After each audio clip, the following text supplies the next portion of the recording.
আব্বা জানেরা, এবার আমিরে মুআবিয়া সঙ্গে সঙ্গে বাবা এইবারে সমস্ত মানুষদের কাছ থেকে বাবা বায়াত নিচ্ছেন। বায়াত নিয়ে এইবারে আপনার বড় আপনার মসনদে বসে যায়। ওদিকে কুফার গভর্নর আলী ইবনে আবি তালেব ওদিকে মসনদে বসে যায়। সমস্ত অনেক লক্ষ্য লোকজন নিয়ে একটা যুদ্ধ হবে। সঙ্গে সঙ্গে কিছু লোক একত্রিত হয়ে তারা আম্মাজান আয়েশা সিদ্দিকের কাছে যায়। ও আমার আম্মি জান, ও উম্মাহাতুল মুমিনিন, আপনি তো হজে এসেছেন, এখন তো হজের সময়, আপনি জানেন না আপনার জামাতা হযরত আলী এর আপনি উসমান গনির আপনার শাহাদাতের ব্যাপারে গোপন ষড়যন্ত্র ছিল, তা না হলে কেন উনি মসনদে বসলো? উনি কতল করার হুমকি আপনার ষড়যন্ত্র ছিল। চলুন চলুন তার সঙ্গে আপনার যুদ্ধ করতে হবে। মক্কা থেকে উম্মাহাতুল মুমিন হযরত আয়েশা সিদ্দিকা তিনি হাজার হাজার সেনা নিয়ে তিনি আগে বাড়ছেন। এজিতি হযরত আলী হাজার হাজার সেনা নিয়ে তিনি একটা জায়গায় পৌঁছলেন। হযরত আলী রাদিয়াল্লাহু উদ্দেশ্য আম্মা জানকে কেউ মুনাফিকরা উল্টো পাল্টা বুঝিয়েছে, আমি তাকে ভালোভাবে বুঝাবো। কিন্তু দেখা গেল যেই না সঙ্গী হয়েছে বাবা কিছু মুনাফিক এ দলেও ছিল এ দলেও ছিল, আপসের মধ্যে সম্মুখীন হয়ে যুদ্ধ চালু। যুদ্ধ শুরু হয়ে গেল বাবা। এই যুদ্ধটার নাম হলো যুদ্ধে জামাল। কি যুদ্ধ? জোরে বলুন। যুদ্ধে জামাল, উটের যুদ্ধ বাবা। সঙ্গে সঙ্গে এইবারে হযরত আলী বলেছিল, আমার আম্মি জান আপনি আমার কথা শুনুন, মুনাফিকরা উল্টো পাল্টা বুঝিয়েছে, আমি কোনো ষড়যন্ত্র, খোদার কসম করে বলি উসমান গনি শহীদের ব্যাপারে আমার কোনো হাত না, কোনো হাত ছিল না, আপনি একটু ক্ষান্ত হন। সঙ্গে সঙ্গে বাবা তারপরেও যুদ্ধ মোটামুটি তীর চলছে, আপসের মধ্যে হাজার হাজার আপনার সমস্ত মুসলমানেরা শহীদ হচ্ছে, রক্তে রক্তাক্ত হচ্ছে, জমিনগুলো বাবা ভিজে যায়। এইবারে হযরত আলী কারামুল্লাহ ওয়াজহা আপনার নাঙ্গা তরবারিটা বার করে ওই আম্মাজান আয়েশা যে উটের হাউদার উপরে আছে ওই উটের পা দুটি বাবা কেটে দেয়। পা দুটে কেটে দিল। সঙ্গে সঙ্গে উটটি নিচু হয়ে গেল। সেনাপতিত্ব করছিলেন, নিচু হয়ে গেল। যুদ্ধ স্তব্ধ হয়ে গেল। আম্মা জানকে দুজন সাহাবী ধরে নিলেন। সঙ্গে সঙ্গে বুঝানোর পরে বললেন ঠিক আছে। আম্মা জান বললেন, শোনো আমার লোকজনেরা, আর যুদ্ধ হবে না, এটা একটা ভুল বার্তা ছিল, যুদ্ধ হবে না, ক্ষান্ত। মুনাফিকরা ওদিকেও কিছু মুনাফিক, এদিকেও কিছু মুনাফিক ঢুকে আছে। এদের উদ্দেশ্যই হলো মুসলমানদের রক্তপাত, মুসলমানদের রক্তপাত। জি, সঙ্গে সঙ্গে বাপ এইবারে রাত হয়ে গেছে, সবাই ঘুমাচ্ছে, এদের তাবুতে এরা ঘুমাচ্ছে, ওদের তাবুতে ওরা ঘুমাচ্ছে। জি, এইবারে মোটামুটি ওদের সাথে ফোন ছিল না তো, কিন্তু যোগাযোগ ছিল, চোখটিপা টিভির লাইন ছিল বাপ। সঙ্গে সঙ্গে এ তো জামাই শাশুড়ি একটু ভালো বাঁধবে, হলো না তো, মুসলমানরা তো শহীদ হলো না। এক কাজ কর, ঘুমোচ্ছে সব মারতির মারতির। সঙ্গে সঙ্গে আলীর দিকে আয়েশার পক্ষ থেকে একটা তীর চলে এলো। এবার আলীর পক্ষ থেকে আয়েশার তীর চলে গেল। আপসের মধ্যে বাবা আবার রণক্ষেত্র বেঁধে গেল। সঙ্গে সঙ্গে ওই সময় দেখা যায় হযরতে আলী কারামুল্লাহ ওয়াজহা চিল্লে চিল্লে চিল্লে বলেছিলেন, ও আম্মা জান আবার কিভাবে বাদলো, খোদার কসম করে বলল, আল্লাহর রাস্তা দিয়ে বলছি যুদ্ধটা আপনার শেষ করো। কিতাবের ভিতরে এসেছে হাজার হাজার হাজার মুসলমান ওই মুনাফিকদের চক্রান্তে মারা গেল বাবা। মুসলমানের রক্তে রক্তাক্ত হয়ে গেল। যাই হোক, সঙ্গে সঙ্গে জঙ্গে জামাল তো হয়ে গেল। এইবারে আজকে হযরতে আলী কাররামুল্লাহ ওয়াজহা আর এদিকে আমিরে মুআবিয়া সমস্ত লোক লস্কর এক জায়গায় হয়ে বলছে, দেখো এক কাজ করা যাক, এদের দুইজনকে বাদ দেওয়া যাক, এদের নিয়ে যখন ঝামেলা তো তোরা দুজন বাদ থাক, আমরা তৃতীয় পক্ষকে একটা খলিফা তৈরি করে মুসলিম জাহাকে নেতৃত্ব দেবে। জোরে বলুন সুবহানাল্লাহ। এই জোরে বলুন সুবহানাল্লাহ। মুসলিম বিশ্বকে নেতৃত্ব দেবে। এই দুজনাই বাদ। প্রতিনিধিত্ব কে করবেন? আলীর পক্ষ থেকে আবু মুসা আশআরী রাদিয়াল্লাহু তাআলা আনহু জলিলুল কদর সাহাবী, আর আমিরে মুআবিয়ার পক্ষ থেকে ওমর ইবনে আস মস্ত বড় সাহাবা জলিলুল কদর সাহাবী। দুটো দূত একসঙ্গে একটা নির্জন কক্ষে তারা ডাকা হলো। তারা যে মতামত দেবে মুসলিম বিশ্ব সেই কথা একীন করে তৃতীয় পক্ষ একটি কি করবে, একটি আপনার খলিফা নিযুক্ত করবে, সিদ্ধান্ত হলো। জি, কিন্তু আমর ইবনে আস আলীর প্রতি একটু রাগ ছিল বাবা। সে ছিল পুরো পলিটিক্স, পলিটিক্যাল সম্পর্কে খুব অবগত ছিল, রাজনীতি বুঝতেন। সঙ্গে সঙ্গে তিনি বলল, আবু মুসা আশআরী তুমি বলো, এক কাজ করা যাক, আমরা যা সিদ্ধান্ত করবো মুসলিম যাহা তাই মানবে, তোমার সিদ্ধান্ত বলো। বলছে এক কাজ করো, আমার মতামত হলো আপোষের মধ্যে মুআবিয়া আর আলী এই দুটোকে তো বাদ দিলি কিল্লাফ হতে, তাহলে কোনো ঝামেলা থাকে না। তা তুমি এই কথাটা বাইরে মুসলিম যাহা দাঁড়িয়ে আছে তাদেরকে বলবে। বলছে ঠিক আছে, আপোষের মধ্যে দুজনে একই কথা বলবে। বাইরে এসেছে, কে বলবে আগে? আমর ইবনে আস বললেন, আবু মুসা আশআরী তুমি আগে শুরু করো, আলীর পক্ষের দূত। আর আলী রাদিয়াল্লাহু আনহু একটু ইশারা করলেন, ওই আমর ইবনে আস মুআবিয়ার পক্ষে উনি দূত আগে বলবে।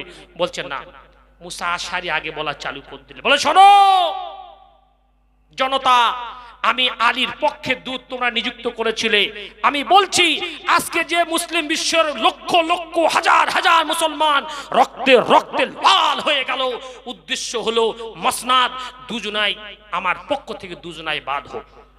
তা আমার পক্ষে আমি দূত হয়েছি আলীর, আলী আমি খেলাফত নাস্ত করলাম, বাতিল করে দিলাম, আমি চাচ্ছি আলী আর থাকবে না। এইবারে সুযোগ পেয়ে গেছে আমর ইবনে আস।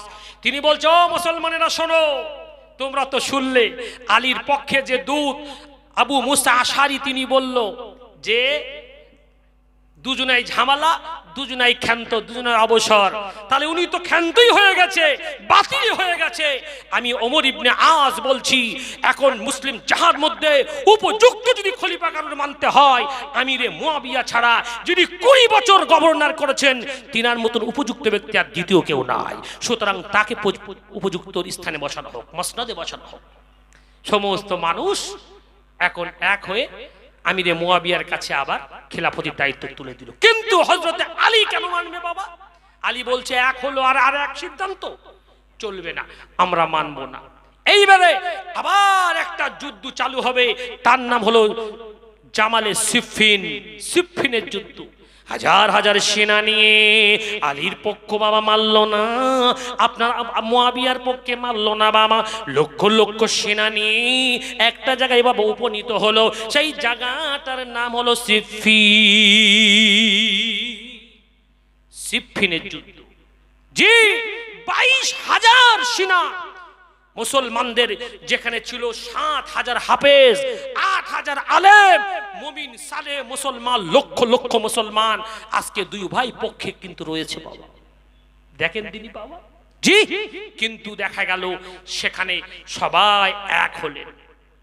এক হয়ে হযরত আলী কারামুল্লাহ ওয়াজহু বললেন, দেখো তোমরা আমার সেনারা আগে তোমরা তীর মারবে না, আগে ওই সাইড থেকে আগে যুদ্ধ শুরু করুক, তারপরে আমরা শুরু করব।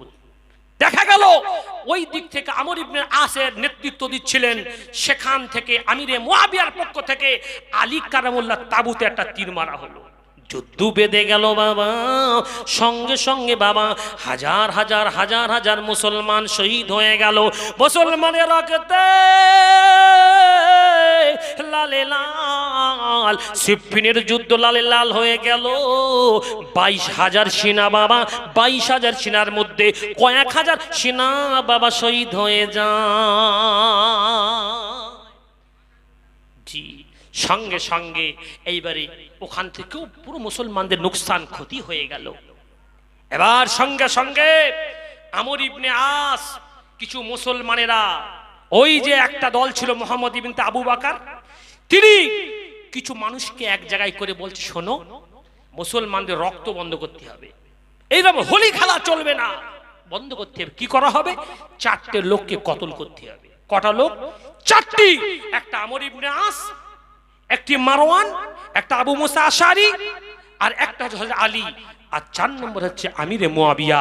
এই 4 ব্যক্তিকে কতল করতে হবে। মাস নিযুক্ত হলো, দিন নিযুক্ত হলো, সময় নিযুক্ত হলো, কিন্তু দেখা গেল ব্যক্তিও বিশেষ সেটিং হলো। সেটিং হওয়ার পরে ফজরের নামাজের সময় হযরত আলী কাররামাল্লাহু ওয়াজহু একটা সাহাবা নির্দিষ্ট হয়ে গেল। তিনি নির্দিষ্ট হয়ে ফজরের নামাজ যাচ্ছেন। আসসালাত আসসালাত আসসালাত আসসালাত আসসালাত, এসো নামাজের জন্য, নামাজের জন্য। আর যে সাহাবাটা নিযুক্ত ছিল আজকে আলীর শহীদ করব, সে 1 মাস ধরে তরবারে ধার দিচ্ছিল। আলী তো বাঘ, যদি বুঝতে পারে আমার শেষ। সঙ্গে সঙ্গে আলী যেই মসজিদে যাচ্ছে পিছন দিয়ে মেরে দিয়েছে 1 কোপে কাট। হযরতে আলী শহীদ হয়ে যায় বাবা, সঙ্গে সঙ্গে শহীদ হয়ে গেল। কে কে শহীদ করেছে দেখা গেল মুনাফিক শহীদ করেছে বাবা। এইবারে 1 দিন 2 দিন 3 দিন কেটে যায়, মুসলিম বিশ্বর খলিফা নাই। আলীর হত্যার পরে বিচার হবে।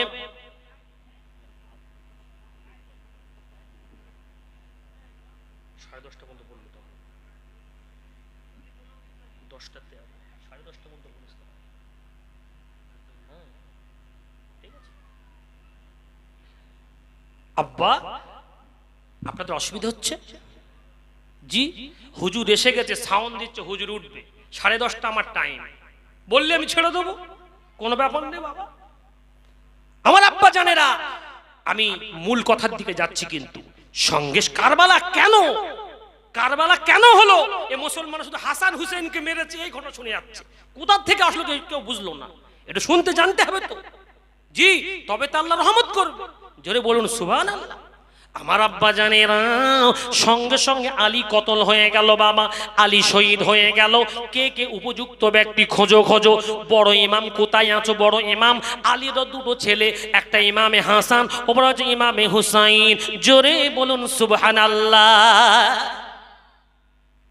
বড় ইমাম নিযুক্ত করা হলো, তিনি তো হবেন না।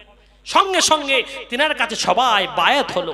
বায়াত হয়ে ইনশাআল্লাহ কেবলমাত্র 6 মাস তিনি খেলাফতি ছিলেন। 6 মাস পরে জি এবারও তিনাকেও কিন্তু বিষ পান করে মারা হয়েছিল। আপনারা সবাই জানেন। হুসাইনের ঘটনা তো আপনারা সবাই শুনেছেন, হাসানের ঘটনা কম শোনা হয়, একটু হাসানের ঘটনা বলি শোনেন। ও আব্বা জানেরা, হযরতে হাসানকে কতল করবে। এইবারে সঙ্গে সঙ্গে এজিদ মারওয়ানকে ফিট করলো। এই মারওয়ান তুমি শোনো, লক্ষ লক্ষ টাকা পরোয়ানা দেব, লক্ষ লক্ষ টাকা পুরস্কার দেব, তুমি একটি ব্যক্তিকে ফিট করো। তানার বিবি 2টো, একটা হলো হোসনে বানু আর দ্বিতীয় নাম হলো জায়েদা। জায়েদা ছিল অপরূপ সুন্দরী বাবা। সঙ্গে সঙ্গে ফিট হলো। একটা বুড়িকে ফিট করলেন, বলে আমার বুড়ি মা, কোটি কোটি সমুদ্র রমণী তোমার ঐশ্বর্যে তোমাকে ভাসিয়ে দেব, তুমি জাইদার ফুসলাতে হবে। জাইদা যেন এই বিষটা জাইদার কাছে দিয়ে হাসানকে যেন মেরে দাও। একটু আগে আসুন, একটু আগে আসুন। মাশাআল্লাহ ভাই, খুব ভালো লাগছে, আমার জানটা খুব ভালো লাগছে যে আপনারা পুরো ভরে ভরে বসে আছেন। একটু দরুদ শরীফ আল্লাহুম্মা উসাল্লি আলা সাইয়্যিদিনা ইমাম ওয়া আলা আহলি সাইয়্যিদিনা ইমাম। আমার আব্বা জানেরা বাবা, কথায় কথা বেড়ে যাবে বাবা, সময় দেখি লক্ষ্য করে সংক্ষেপ টানছি বাবা। মোটামুটি একদম কথাগুলো হলো। আমার আব্বা জানেরা, এইবারে সঙ্গে সঙ্গে ইমামে হুসাইন, ইমামে হাসান বড় ইমামকে শহীদ করবে বাবা। একটা বুড়িকে ফিট করলো, জাইদার কাছে পাঠিয়ে দিল। ও জাইদা, ও বোন জাইদা, জাইদা তোমার সঙ্গে হাসিমা বড় ইমামের কি সম্পর্ক? বলে খুব ভালো। বলছে উনি কোথায়? বলছে তাহাজ্জুদ পড়ছে। বলে আরে আল্লাহ তোমার কি সুন্দর চেহারা করেছে, এত সুন্দর লাবণ্য চেহারা যেন মনে হচ্ছে আসমানের মুক্ত ঝরে ঝরে পড়ছে। এই রূপ যৌবন তোমার সঙ্গে কোনো সম্পর্ক কেন এমন করে? এটা তো ঠিক নয় আমার বোন রে, তুমি কত কষ্টই আছো।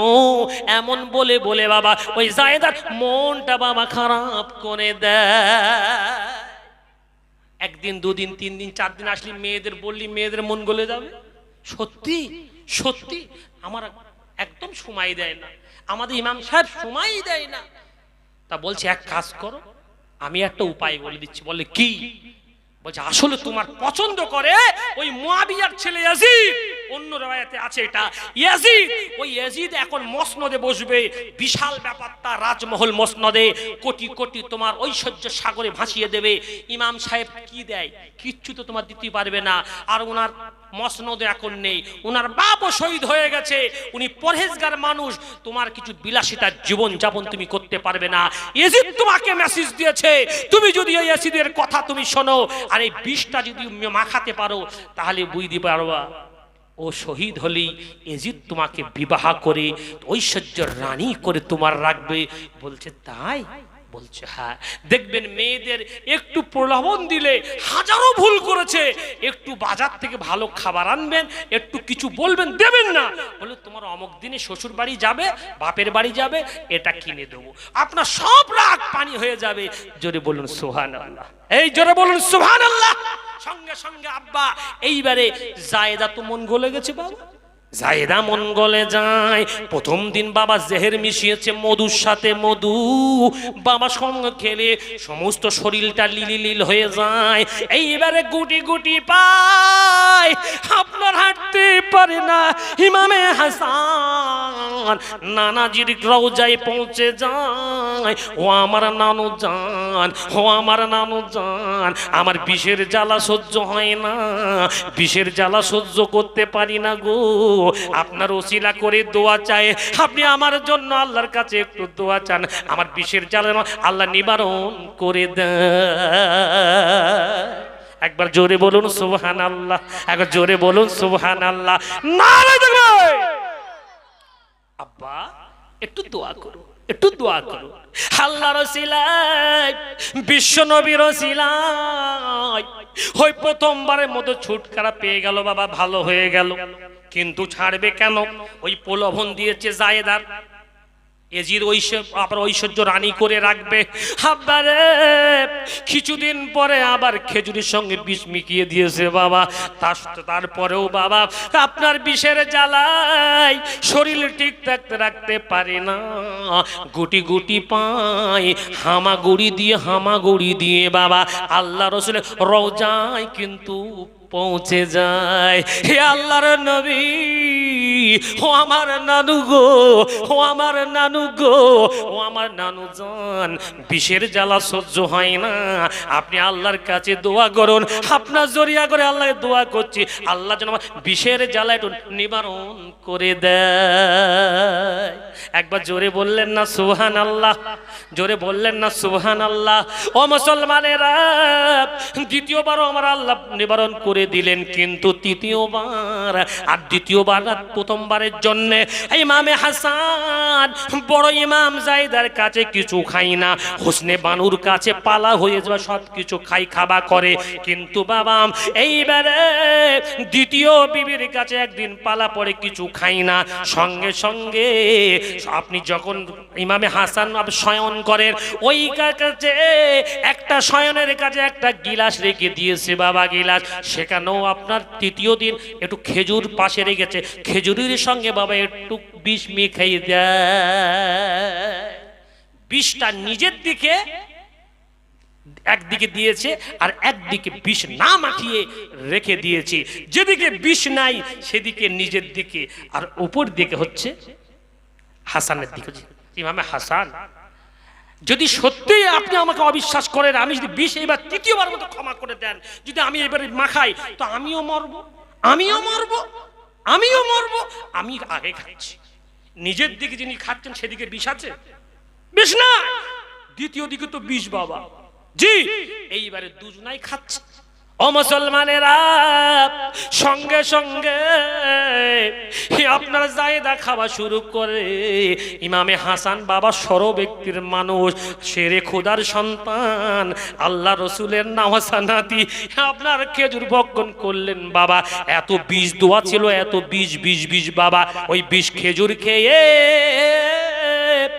বিষের জ্বালা সহ্য হয় না বাবা, এমন করে নারী পর্যন্ত বাবা বমির মাধ্যমে বার হয়ে যায়।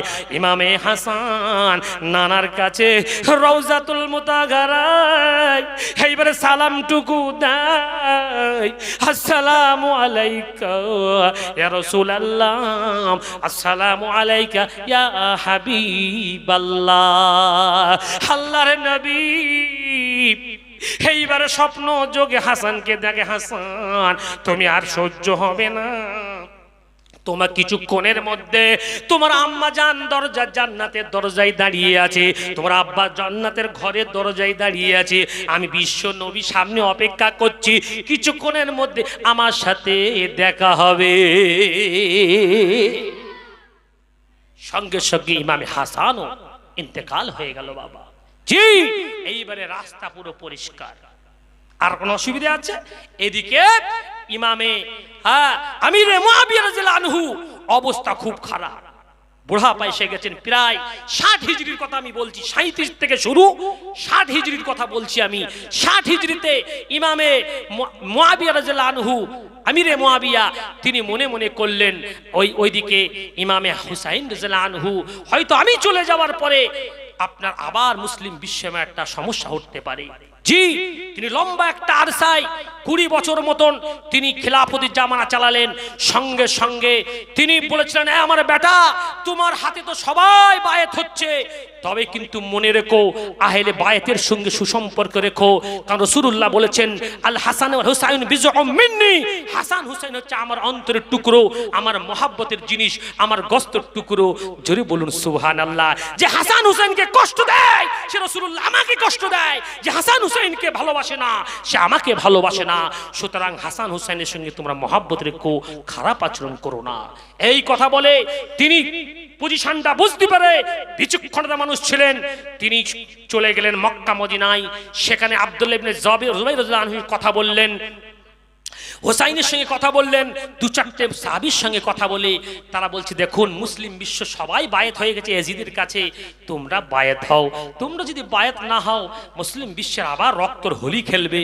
বলছে না, ইয়াজিদ আপনার ছেলে ও জিনা করে, তার আগের পজিশনটা ভালো থাকলেও এখন তার পজিশন খারাপ, আমি কোনোদিন মেনে নিতে পারি না, আমি মেনে নেব না। ইমামে হুসাইন রাদিয়াল্লাহু আনহু ছাড়া 3-4 জন বাদ দিয়ে সবাই ইয়াজিদকে মেনে নিল। জি, এইবারে সঙ্গে সঙ্গে কুফাবাসীরা সেই একই কথা, আমার আব্বা জানেরা কারবালা এইবারে পানি গড়িয়ে গেছে বাবা। সঙ্গে সঙ্গে কথাই কথা বেড়ে যায়, কারবালার যুদ্ধ শুরু হবে।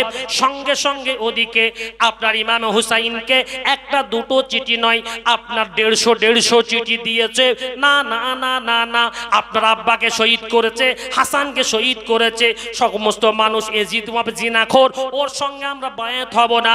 ও হুসাইন আপনি চলে আসুন, চলে আসুন, আপনার হাতে বায়াত হব,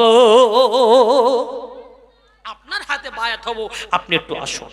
জি, কথা পেয়ে তিনি চিন্তা ভাবনা করলেন পজিশন কিন্তু ভালো না, কুফার মানুষরা মুনাফিকের বেটা মুনাফিক, আমার আব্বার সঙ্গে তার নেমখারামি করেছে, হাসানের সাথে করেছে, সুতরাং আমি কিন্তু আগে একটা জাসুসি পাঠাই। তিনি দূত পাঠালেন, চাচতো ভাই মুসলিম বিন আকিলকে সঙ্গে করে তিনি পাঠালেন। মুসলিম বিন আকিল সংবাদ দিচ্ছে, ভাইজান আল্লাহ রসুলের নওয়াসা পজিশন খুব ভালো, আমার হাতি 12,000 মুসলমান আমার হাতে বায়েত হয়েছে, সাবি কম তারা বায়েত হয়েছে, আপনি দেরি করবেন না, চলে আসুন, পজিশন ভালো। জি, সঙ্গে সঙ্গে সেই সময়ে আপনার যিনি খলিফা গভর্নর ছিলেন নোমান বিন বাশির, তিনি ছিলেন নমুক প্রকৃতির গভর্নর। সঙ্গে সঙ্গে ইয়াজিদ সংবাদ পৌঁছে গেল, ইয়াজিদ মনে করলো ওদিক থেকে মক্কা থেকে বার হয়ে গেছে, মদিনার থেকে বার হয়ে গেছে, আপনার ইমামে হুসাইন ওদেরকে আটকাতে হবে। তো নরম প্রকৃতির যে আপনার গভর্নরকে চেঞ্জ করে ওবাইদুল্লাহ বিন জিয়াদকে প্রতিষ্ঠিত করে দিল। পদচ্যুত করে দিলেন, অ্যাপার্টমেন্ট দিয়ে দিলেন। সেখানে উবাইদুল্লাহ বিন জিয়াদকে 6000 সেনা দিয়ে ফোরাত নদীকে সাইড করা হলো। বাবা আপনারা সবাই জানেন, জ্ঞানীগুণী মানুষ, আমার আব্বা জানেরা, সঙ্গে সঙ্গে বাবা আপনার ফোরাত নদীর পর্যন্ত পৌঁছে গেল। সঙ্গে সঙ্গে খবর এসে গেল উসমান বিন আকিলকে শহীদ করে দেয়। এইবারে যুদ্ধ অভিযান বন্ধ করে দিল। যুদ্ধ আপনার আমরা কুফায় যাব না, চলো, আমাদের দুধকেই তো হত্যা করে দিয়েছে, এরা নেমো খারামি করেছে, যাব না। কিন্তু দুঃখের বিষয় হলো, পরিতাপের বিষয় হলো, মুসলিম বিন আকিলের ভাই ছিল, বলছে কি রক্ত খেয়েছে আমার ভাইয়ের রক্তই মাটিতে পড়ে লাল হয়ে গেছে, তোমার ভাইয়ের রক্ত তো খরিনি, তো তোমরা তো এখন চলে যাবেই, আমার রক্তর শেষ লামহা পর্যন্ত আমি এখান থেকে নড়বো না, আমি অভিযান চালাবো, যুদ্ধ করতে রাজি, চলো আগে বাড়বো। এই কথা বলে সমস্ত মানুষদেরকে সাথে নিয়ে আবার চললেন। যখন দেখলেন ফোরাত নদীর তীরে সবাই আবার গ্রাউন্ড করে বেঁধে দিল, আর ঢুকতে দেবে না। ইমাম হুসাইনকে তারা কতল করতে চাই। সমস্ত সাথী বন্ধুর বলল, সাথীরা আমার পক্ষ থেকে একটা দাওয়াত, একটা মেসেজ শোনো, আমাকে ওরা কতল করতে চাই, আমার কতল হয়ে যাব, কিন্তু আমাদের জন্য তোমরা কম বেশি 150 মানুষ, তোমরা কতল হয়ে যাও, এটা আমি চাই না, তোমরা দেশে ফিরে যাও, চলে যাও। সবাই বলেছিল না না না, আমরা ফিরে যাব না, আমরা যদি কতল হই আপনার সাথে কতল হব, শহীদ হই আপনার সাথে হব রে, এমন কথা আপনি বলবেন না। ইমাম হুসাইন, এমন কথা আপনি কেন বলেন?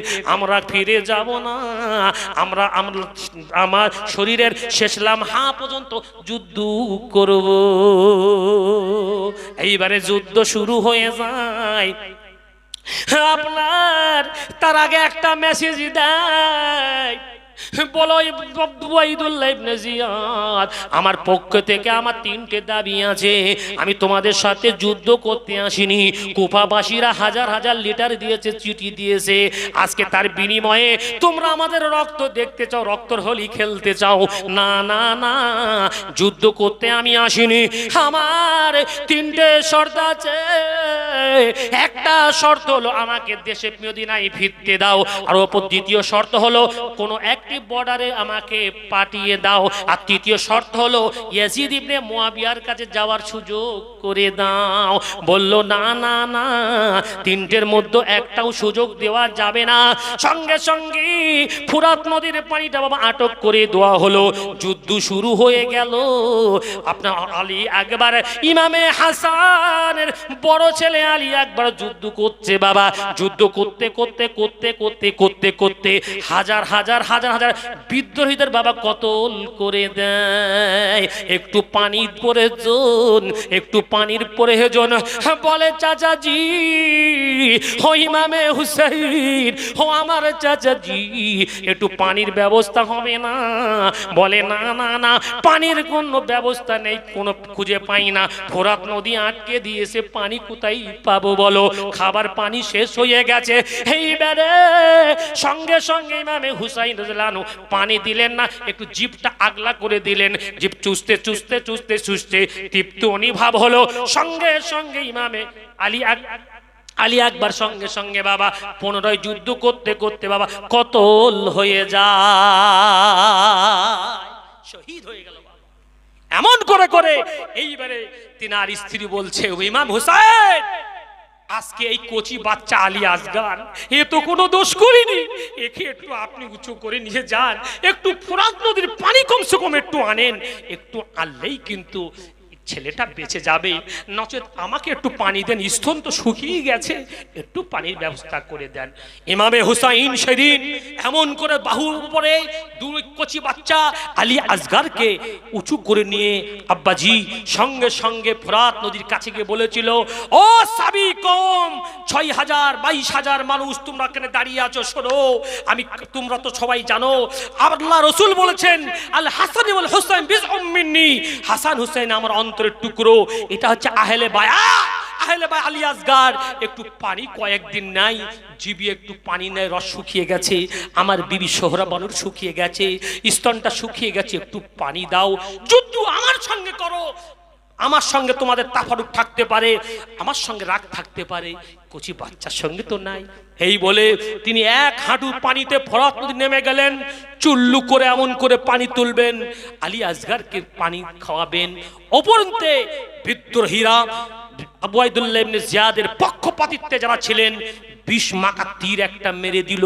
আলী আসগারের কলিজা ফেটে ফিনকিরি দিয়ে রক্ত top top top top top top করে পড়তে পড়তে আপনার ফোরাত নদীর পানি লালে লাল হয়ে গেল।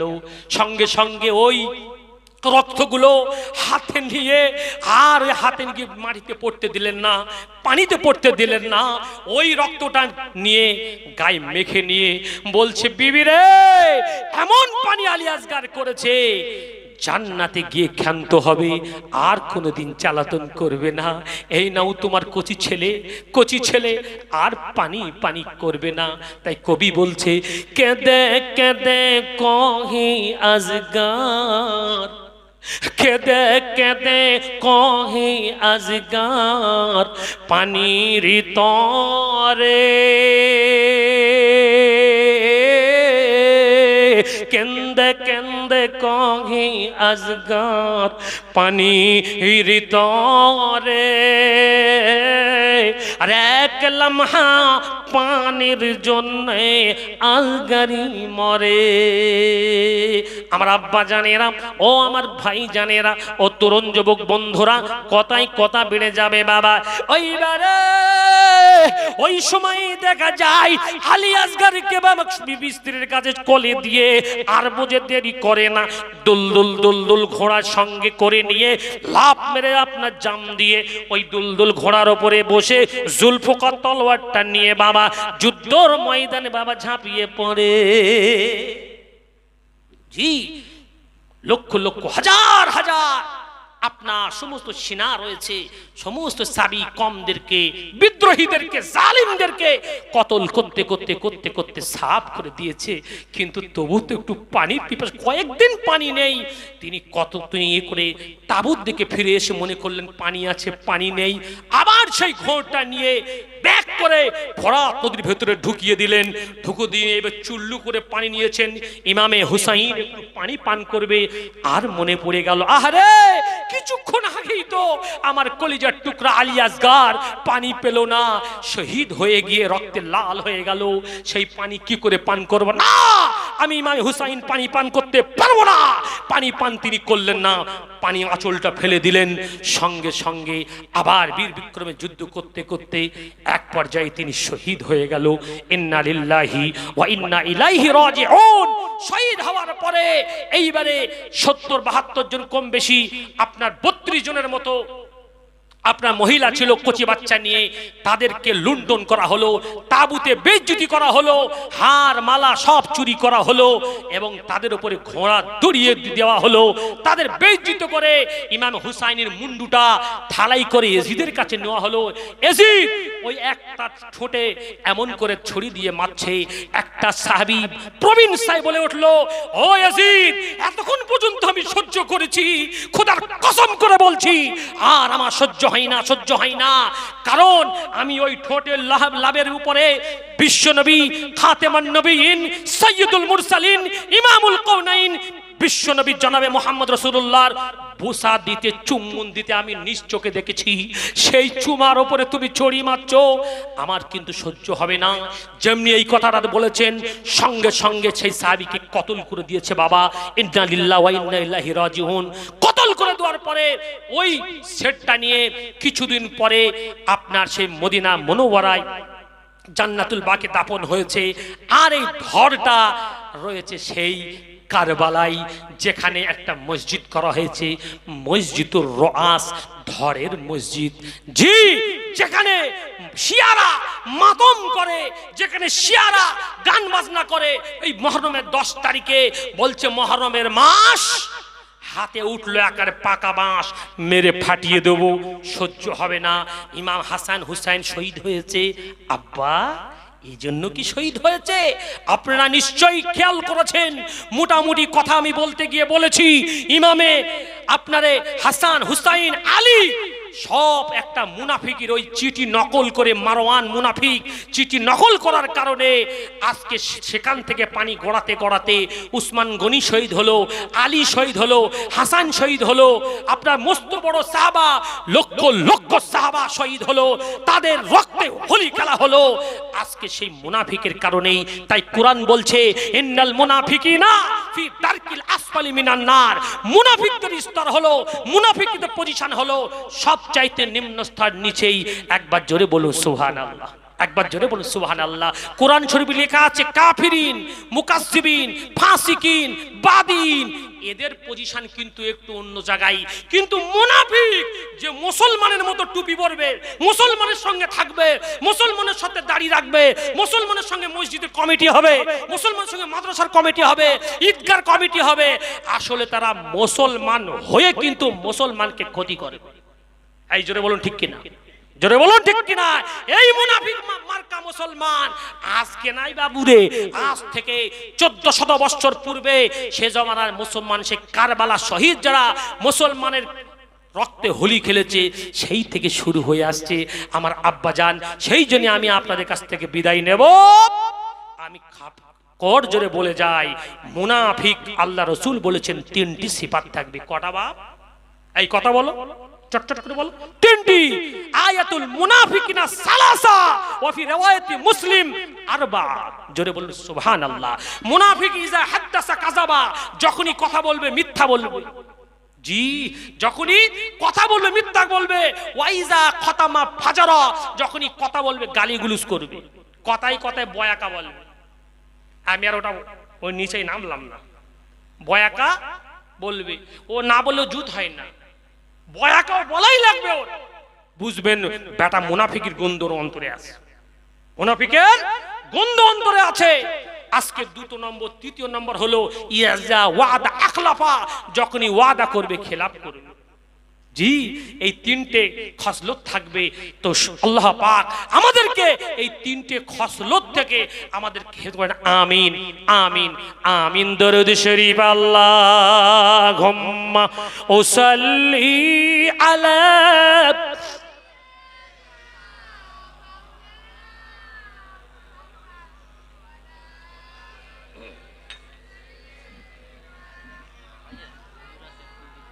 জি অবশ্যই দেখবো। শিখেছেন আসছে? আচ্ছা মাশাআল্লাহ। নারায়ে তাকবীর, নারায়ে তাকবীর, নারায়ে তাকবীর। জনাব মহিবুল্লাহ হুসাইনি ভাইজান জিন্দাবাদ, জনাব পীরজাদা মহিবুল হুসাইনি ভাইজান জিন্দাবাদ। নারায়ে তাকবীর, নারায়ে তাকবীর। ওরে ও মাটি মদিনার মাটি, ওরে ও ভূমি মদিনার ভূমি, দুই দিকে দুই সাথী হায়,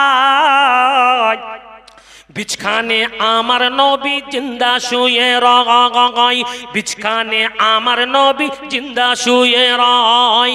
ওরে ও মাটি মদিনার মাটি, ওরে ও ভূমি মদিনার ভূমি, দুই দিকে দুই সাথী হায়, বিছখানে আমার নবী জিন্দা শুয়ে রয়, বিছখানে আমার নবী জিন্দা শুয়ে রয়।